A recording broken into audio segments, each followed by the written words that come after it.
my name is Jocelyn Bergentos, and I'm gonna teach you a lesson or show you how to do it or take notes over it about monetary policy.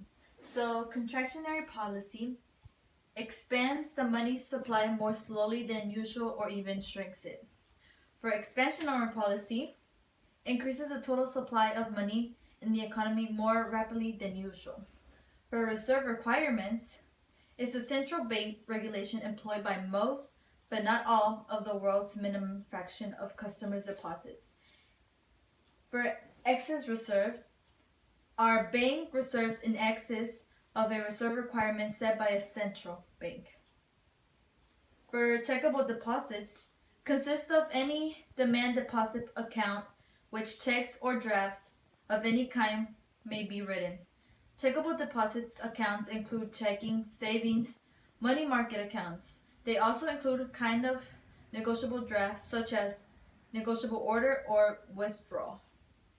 For money supply is the entire stock of currency and other liquid instruments in a country's economy as of a particular time. The money supply can include cash, coins, and balances held in checking and savings account. For the difference between fiscal and monetary policy involves changing the interest rate and the influencing of the money supply. Fiscal policy involves the government changing taxes rates and levels of government spending to influence aggregate demand in the economy. They are both used to pursue policies of higher economic growth and controlling inflation. For federal fund rate, the interest rate at which a depository institution lends funds maintained at the Federal Reserve to another depository institution overnight. The federal funds rate is generally only applicable to most creditworthy institutions when they borrow and lend overnight funds to each other. So we are going to start now with the questions. So the first question is, in recent years, the Federal Reserve has made targeting the federal funds rate a main focus of its monetary policy. A. Define federal funds rate.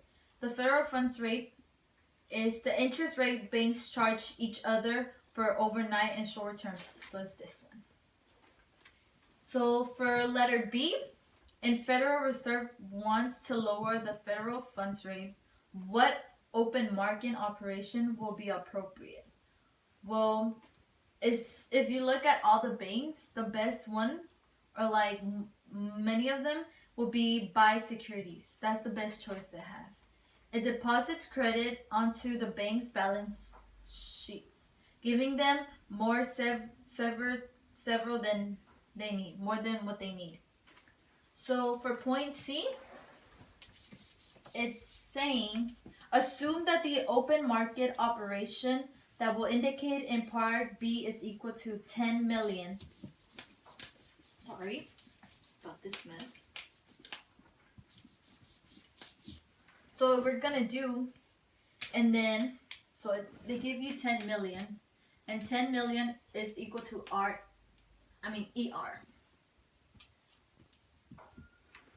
And then it says if the required reserve ratio is 0.5, calculate the maximum change in loans throughout the banking system. So 0.5 is going to be RR. So 0.5 equals to RR. And then 10 million will equal to ER. So now the equation is, it's going to be 1 over RR, right? So now what you will do is going to be 10 times 1 divided by 0.5. So let's do that. Take out your calculator and plug it in. So 10 times 1 divided by 0.5.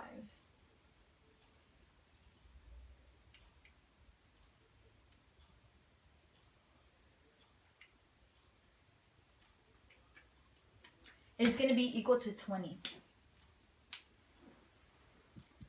So that would be your answer. They can only loan that.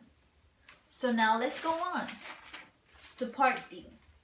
Indicate the effect of the open market operation that you will indicate in part B.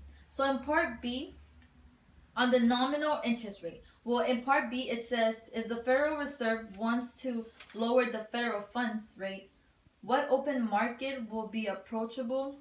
So the answer would be buying securities, as I said for part B, which reduces nominal interest rates. So that's it. For part E, assume the Federal Reserve's actions result in some inflation. What would be the impact of the open market operation on the real rate of interest? The real rates fall if FD buying reduces nominal rates and inflation further reduces real rates. So that's all we got for today. I hope you learned something from me, and I hope I taught you well and you understood what I said. And that's it for today.